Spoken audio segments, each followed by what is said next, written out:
ॐ नमो नारायणाय। सुस्वागतम। आज हमारे गीता ज्ञान यज्ञ का आखिरी दिन है। उसी दिन सभी का बहुत बहुत स्वागत है। कल हम देख रहे थे कि जब हमने शुरुआत की तो हमने प्रश्न पूछा था। कौन सा प्रश्न पूछा था स्वामी जी? कब? कल।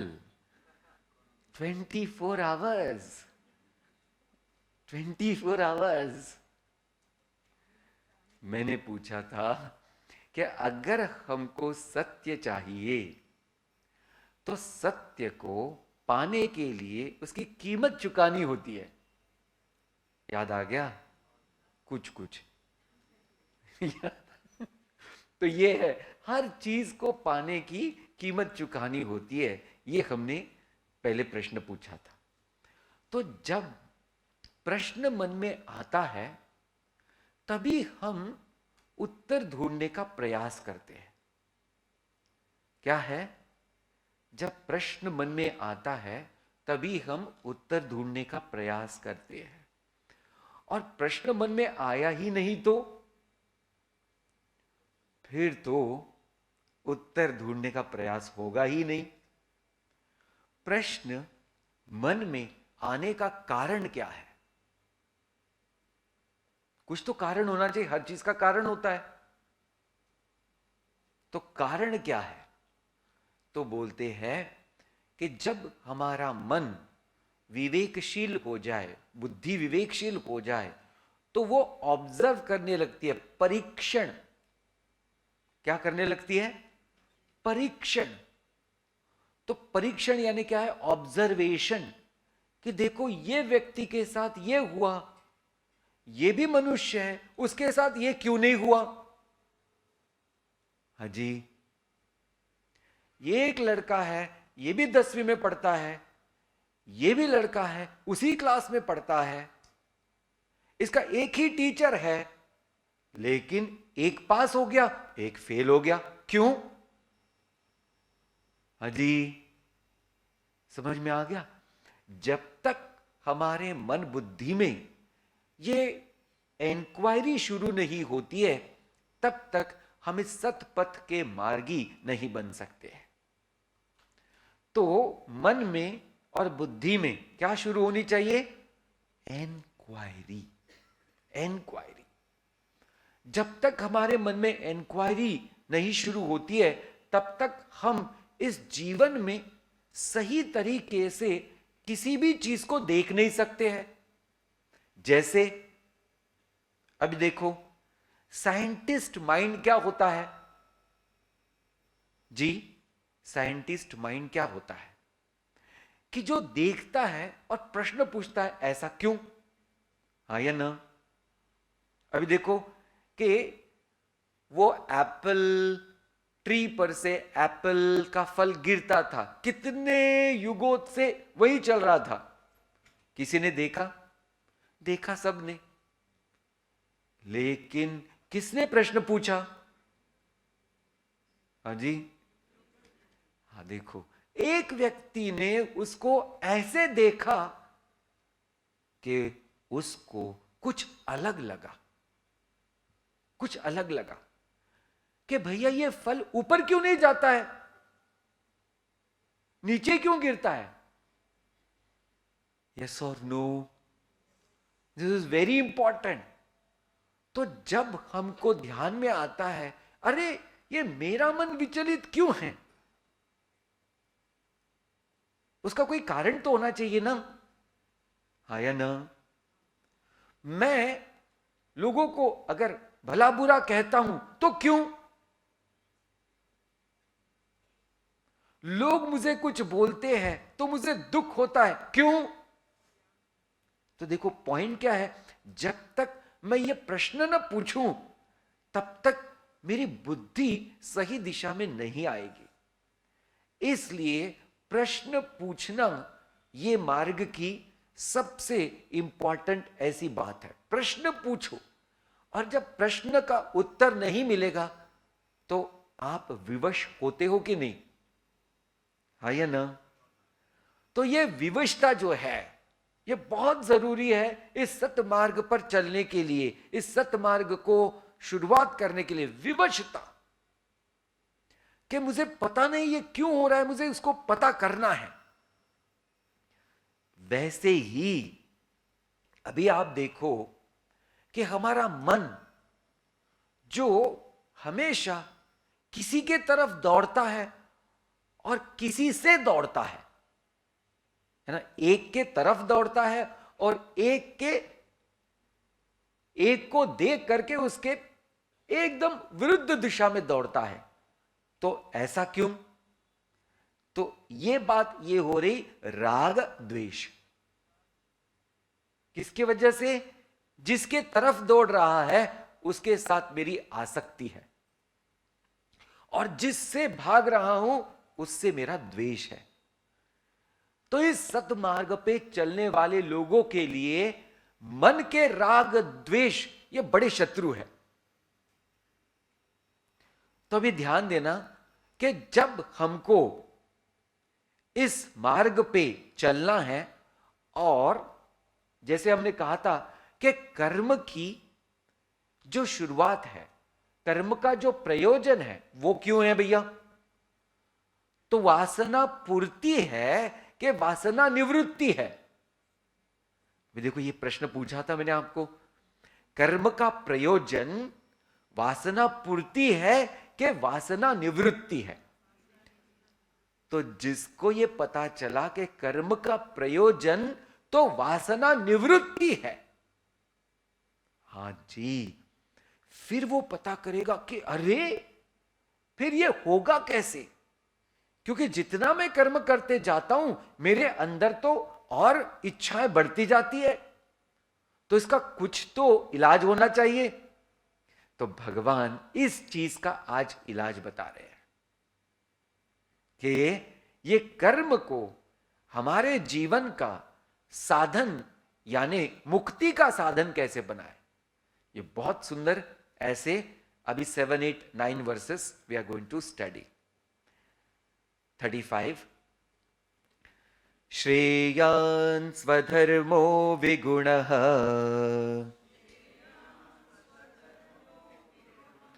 परधर्मात् स्वनुष्ठितात् स्वधर्मे निधनं श्रेयः परधर्मो भयावहः। Together.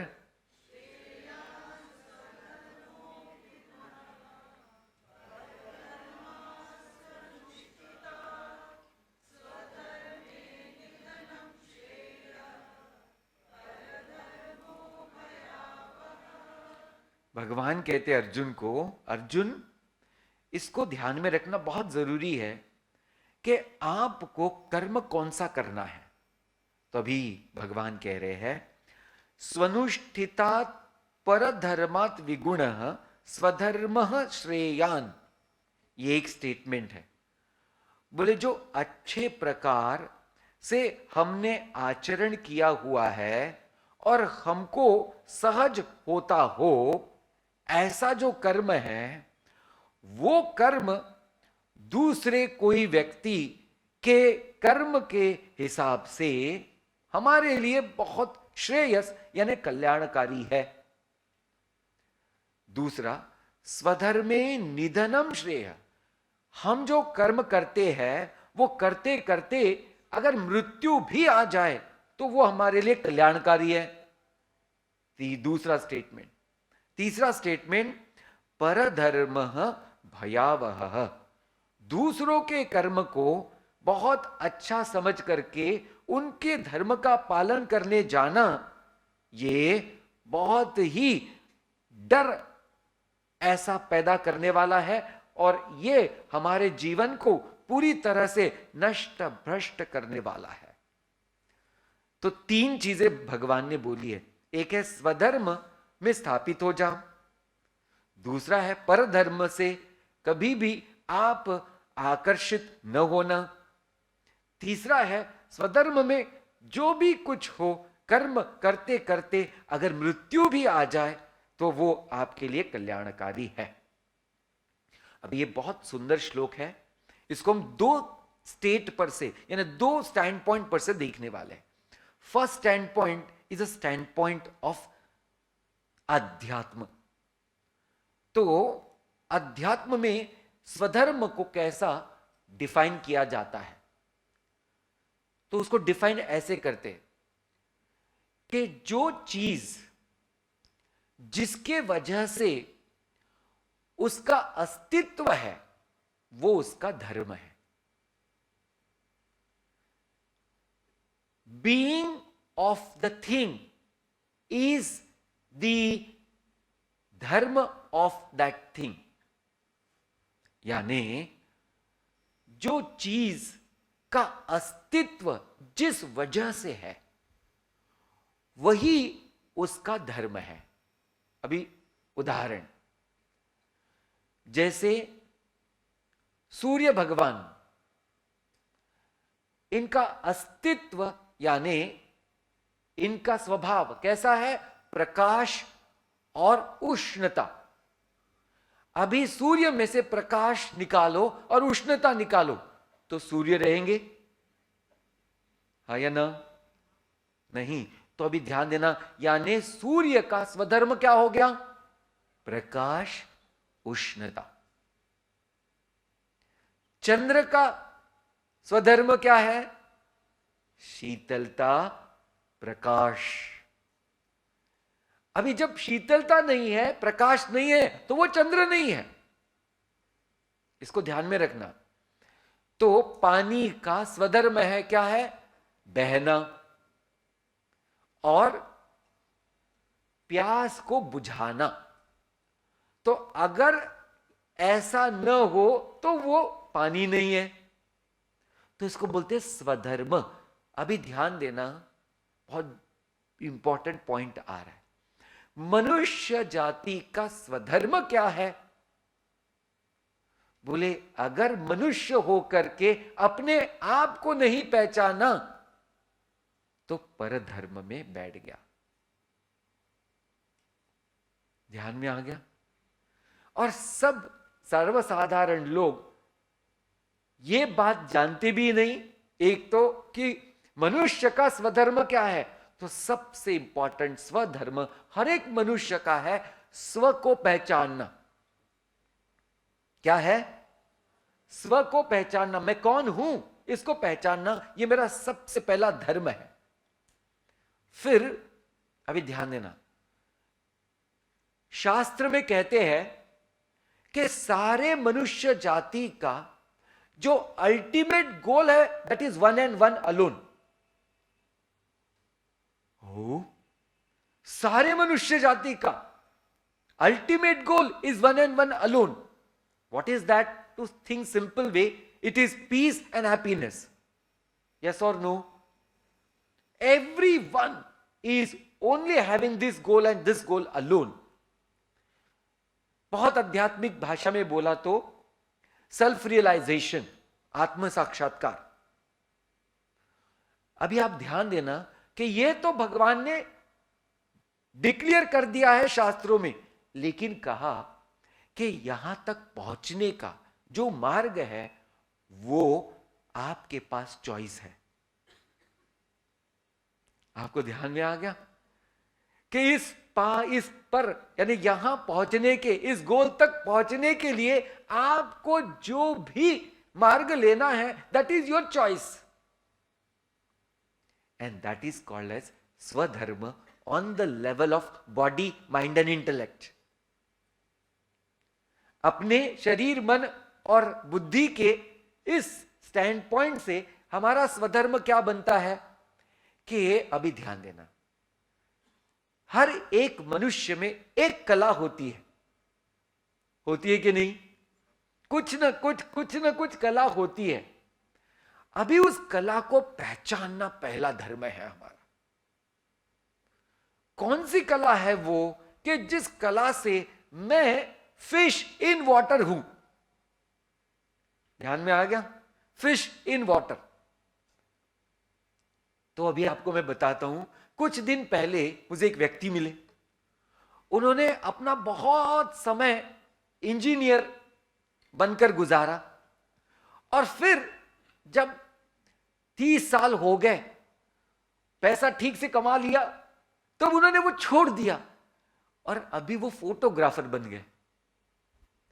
और अभी फोटोग्राफी में वो इतने आगे बढ़ गए कि उन्होंने 5 लोगों को अपने साथ असिस्टेंट करके रख दिया और पहले जितना कमाते थे उससे ज्यादा अभी कमाने लगे। अभी समझ में आ गया कि ये पहले नहीं समझ में आया था। तो ये एक बहुत ही इंपॉर्टेंट चीज है कि ये किसको कब समझ में आए। आहा हा हा, ये तो भगवान की कृपा है, बस कृपा, कि अगर ये बात किसी को समझ में आए कि मेरे लिए सबसे सहज कौन सी चीज है। अभी आप देखो, ऐसे अनेकों उदाहरण हैं कि महात्मा गांधी ने ही क्यों सत्य और अहिंसा, ये दोनों प्रिंसिपल्स को लेकर के जीवन जीने का पूरा एक क्या ले लिया है, पूरी के पूरी तरह से वाव कर लिया है, यानी निश्चय संकल्प कर लिया। अभी देखो कि बाकी कितने लीडर थे, उन्होंने नहीं किया वो, बट महात्मा गांधी ने किया। क्यों? क्योंकि उनको लगा कि this is the path for me. तो एक बार उनको मिलने दूसरे बड़े लीडर आए, वो कह रहे थे कि महात्मा जी आप बड़े अच्छे हो, बोले लेकिन अब आपकी बात जो है ना मुझे अच्छी नहीं लगती। बोले क्या है वो? बोले आप ये अहिंसा हिंसा करते हो ना, ये मुझे अच्छा नहीं लगता, आप इसको छोड़ दो। महात्मा जी ने बोला मुझे आप बहुत अच्छे लगते हो और जो भी आप करते हो वो भी मुझे अच्छा लगता है, मुझे आप में कुछ दोष दिखाई नहीं देता है। बोले जो मैं कर रहा हूं, मैंने आपको कभी पूछा कि मैंने क्या करना चाहिए? कि मैंने आपके पास कभी आया कि आपने क्या करना चाहिए? न मैंने आपसे एडवाइस लेने के लिए कुछ किसी को बुलाया। कितना सिंपल है देखो, यस और no. This is very important that उन्होंने जो सोचा वो उनके अंदर की आवाज थी। तो ये बात है, हमारे अंदर की आवाज इतनी दबी रहती है कि हम डर के वजह से उसको सुनते ही नहीं और क्या करते हैं, बस जो चल रहा है इस चकाचौंध जिंदगी में उसके पीछे दौड़ने लगते हैं। अभी और मुझे कोई यहां बैठा है, उसकी याद आ गई, वो अमेरिका से छोड़कर आया, वो भी इंजीनियर है। क्यों? He wants to do everything for the music. तो इतनी बड़ी अमेरिका की नौकरी, अमेरिका सो कॉल्ड उसको भी छोड़ के क्यों? अभी ध्यान देना, इसको बोलते हैं श्रेयान स्वधर्मो श्रेयान। तो बोलते हैं श्रेय में पूरी तरह से आप दृढ़ हो जाओ और फिर अभी ध्यान देना, फिर जिस चीज को आपने अपनाया सहजता से, उस चीज को किसी भी व्यक्ति से कंपेयर मत करना, इस दुनिया में नहीं, किसी से भी नहीं। इसको ध्यान में आना बहुत जरूरी है। जिस दिन आपने कंपैरिजन शुरू कर दी, उस दिन आपका अधपतन हो गया। हाँ या ना बोलो जी? जिस दिन आप किसी भी व्यक्ति से कभी भी कंपैरिजन नहीं करोगे, कोई स्पर्धा नहीं करोगे, अपने आप को प्रेम से, आनंद में पूरी तरह से एक्सप्रेस करोगे, मैं आपको पूरे तहे दिल से कह सकता हूं कि आपको इस दुनिया में दुखी करने वाला कभी पैदा ही नहीं हुआ, ना कभी होगा। फिर बट ये जानना आपको बहुत जरूरी है कि express your self completely and do not compare with anyone in the world, but do not stop your improvement in your own field too. ये भी समझ में आना जरूरी है। तो ऐसे भगवान यहां कह रहे हैं कि लोगों के तरफ, अरे मैंने शुरू की एक बात और मेरे साथ ये दूसरा शुरू किया, वो तो बंगला बांध के बैठा है, मैं तो झोपड़ी में हूं, छोड़ दो इसको। ये बात गलत है। भगवान ये कह रहे हैं कि एक बार अगर आपको पता चल गया कि ये मेरे जीवन का सबसे अच्छा और सही रास्ता है, फिर उस रास्ते पर चलते चलते मौत भी आ जाए तो वो स्वीकार करो प्रेम से। और भगवान बोलते वो कल्याणकारी है हम सबके लिए, न कि दूसरे किसी का रास्ता पकड़ करके घूमते बैठो और फिर अपने आप को बंधन में डाल करके वैसे ही अज्ञानी बन के रहते रहो। तो ये एक पॉइंट हम सबको ध्यान में आना चाहिए। डू नॉट कंपेयर, भगवान से no comparison for anything for anyone about any level. तो अभी छोटी छोटी बातें देखें कि हाउस वाइफ है, ओ मैं तो हाउस वाइफ हूं, कुछ नहीं, बर्तन धोती हूं, खाना बनाती हूं और रोती हूं। किसने बोला आपको रोने को? भैया now A days nice term has come, house maker. हाँ जी, अभी देखो कि आपने बच्चों को ऐसे पाला कि बस क्या कहने, आपने अपने घर को ऐसे सजाया, बस क्या कहने, आपने अपने आप की उन्नति ऐसे की, क्या कहने, आप अपने सारे परिवार की उन्नति को पूरी तरह से सपोर्ट है, क्या कहने। बस इसमें कुछ भी दूसरा प्रश्न आना ही नहीं चाहिए। तो ये बात हमको भगवान समझा रहे हैं कि कभी भी किसी भी वक्त किसी के भी साथ कोई स्पर्धा नहीं होनी चाहिए। अपने आप का जो मार्ग है वो कल्याणकारी है, पूरी तरह से श्रेयस है हम सब के लिए, इसको समझ करके आप आगे बढ़ो। ओ अर्जुन, तो अभी देखो अर्जुन को भगवान ये कह रहे हैं कि तुम क्षत्रिय हो और क्षत्रिय का आद्य कर्तव्य है धर्म की रक्षा, फिर तुम भाग कैसे सकते हो? बोलो जी, ये पॉइंट ध्यान में आना जरूरी है। तो कभी नहीं भाग सकता है क्षत्रिय अपने कर्तव्य को छोड़ करके।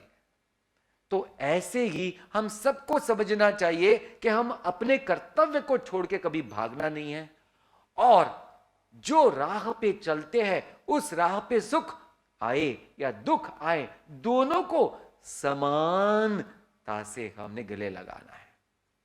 तो फिर हमारा जो पूरी तरह उत्कर्ष होने वाला है उसको कोई नहीं रोक सकता है। ऐसे भगवान ने यहां कहा। अभी और जगह थोड़ी बात करते हैं टेक्निकल, कि गुरुदेव कहते हैं कि अगर आपको समझना है कि आपका स्वधर्म बना कैसे,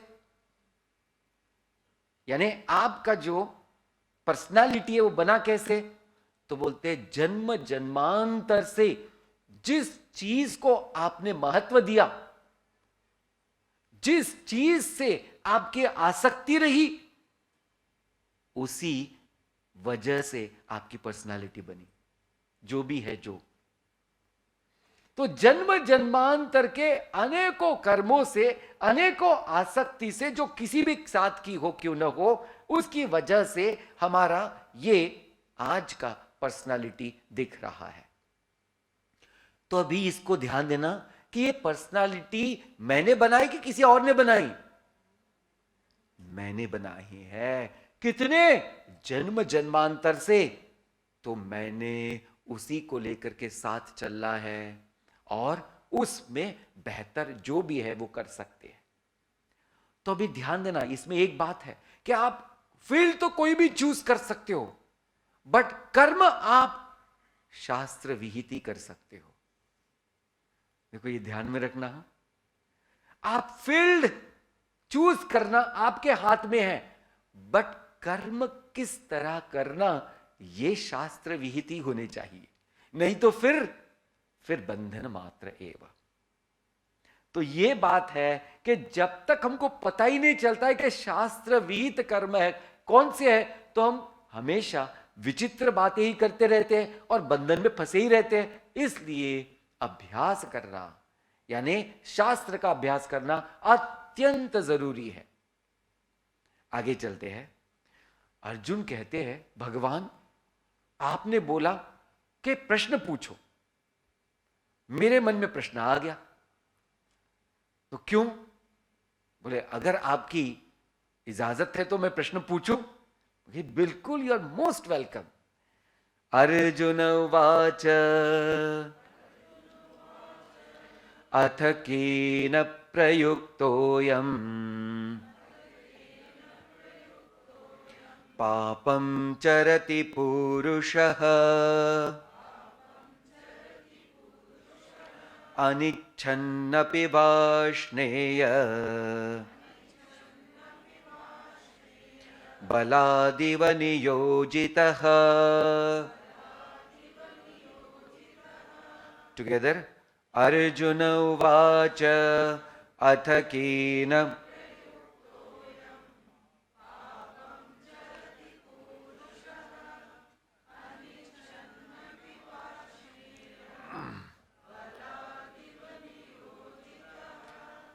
भगवान वाष्णेय भगवान कृष्ण का नाम है। अथ अयम पुरुषः, ये जो पुरुष है, अनिच्छन अपि बलात्, न चाहते हुए भी बल से पूरी तरह से, that is called as compulsion जैसा, नियोजितः इव केन प्रयुक्तः पापम चरति। बोले नहीं चाहते हुए भी कोई बल से इसको उस मार्ग में प्रयुक्त कर रहा है, प्रवृत्त कर रहा है, ऐसा दिखाई देता है और फिर वो पाप करता है। तो भगवान इसका कारण क्या है? कितना सुंदर प्रश्न है कि पाप करने की इच्छा नहीं है, फिर भी पाप करने को उसको बलात् किसी को कोई ऐसे उसको धक्का दे रहा है, ऐसे दिखता है और वो जाके पाप करता है। बोले ऐसा क्यों? अभी आप देखो, भगवान ने पिछले श्लोक में कहा कि आपको कर्म करना है अपने स्वधर्म के अनुसार, और स्वधर्म के लिए पहचानने के लिए मुझे, मेरे पास सबसे बड़ा एक ऐसा यंत्र है या इंस्ट्रूमेंट है, वो है बुद्धि। हाँ या ना? बुद्धि का उपयोग। तो महात्मा कहते हैं कि ये बुद्धि हमारे लिए क्या है? बोले ये बुद्धि हमारे लिए कल्प वृक्ष है। क्या है? कल्प वृक्ष। जो मांगो वो मिल सकता है। बोले बट ये कल्प वृक्ष को आप कौन सा पानी और खाद देते हो, ये बड़ा जरूरी बात है। क्या है ये खाद और पानी क्या है इस बुद्धि का, ये बहुत जरूरी है। अभी आप देखना कि इस बुद्धि को, एक है आदि शंकराचार्य जी, इन्होंने इस छोटी सी बुद्धि से क्या क्या नहीं किया। पता है आपको, जब वो 6 साल के थे तो उन्होंने सन्यास ले लिया। 6 साल के थे। अभी आप और हम सोचो कि 6 साल के हम क्या कर रहे थे? सन्यासी शब्द हमको पता था? नहीं था। उन्होंने 8 साल के आयु में विष्णु सहस्त्र नाम पे कमेंट्री लिख दी। 8 साल के आयु में विष्णु सहस्त्र नाम का एक श्लोक भी शायद हमको पढ़ते आता होता तो कितना अच्छा होता। 8 साल में मुझे तो नहीं आता था। देखो, एक का भी मतलब पता नहीं था और उन्होंने सारे के सारे इस पर कमेंट्री लिख दी। इसका मतलब, अभी आप ध्यान देना कि जैसे हमने आपको बताया कि ये बुद्धि को तैयार करने के लिए उन्होंने कितने जन्म लिए। बोलो जी, आपको ध्यान में आ रहा है? ऐसे बुद्धि को तैयार करने के लिए बहुत जन्म तपस्या की, तब जाकर ऐसी बुद्धि मिली। इसको ध्यान में रखिए। हमारा काम ऐसा होता है चट मंगनी पट ब्याह। बोले क्या? आज कर्मयोग सुना और कल मुक्ति मिलनी चाहिए, आज सांख्य योग सुना कल महात्मा बनना चाहिए। भैया इससे नहीं होने वाला है, ये बड़ी जन्म जन्मांतर की तपस्या है। स्वामी जी अच्छा हो गया बता दिया, अभी अगला ज्ञान यज्ञ नहीं आएंगे, इतनी तपस्या नहीं करनी है। जन्म जन्मांतर बस बहुत हो गया। ये कमजोरी है हमारे इस बुद्धि मन की कि जिसको श्रेयस क्या है पता नहीं रहता है, उसका महत्व नहीं जान सकते कि श्रेयस, हमारे जीवन में श्रेयस एक ही है और वो है अपने आप को जानना। उससे बड़ा श्रेयस कुछ है ही नहीं। बट ये जानने के लिए इतने जन्म लगते हैं कि पता नहीं। मैं आपको बताता हूं कि ये कैसा होता है, ये मुझे पता नहीं। बट जब तक मैं 25-26 साल का था तब मेरे आजू बाजू मनोबुद्धि में कुछ ऐसा विचार नहीं था, कुछ नहीं विचार था। बस मस्ती में जो, और यू कैन इमेजिन मुंबई में क्या नहीं हो सकता है। तो सारे कॉलेज में जितना कुछ सब कुछ हम लोग मस्ती कर सकते थे वो सब, पर मन में एक ऐसी इच्छा थी कि ये योग अभ्यास जो है ना, प्राणायाम और योग आसन, ये सीखना चाहिए। इससे क्या होता है, बड़े बड़े सेलिब्रिटीज बोलते हैं कि योग करो और स्वस्थ रहो। तो मैंने बोला हाँ जी ये भी एक अच्छी बात है, तो इसको सीख के देखते हैं। बस जिस मैं समय ये योग अभ्यास सीखने गया, वहां ऐसे कुछ वातावरण बना कि एकदम जो ट्यूबलाइट बंद थी वो प्रकाशित हो गई, और तब से पीछे मुड़ने का मार्ग ही बंद हो गया, मार्ग ही बंद हो गया। तो हाँ जी,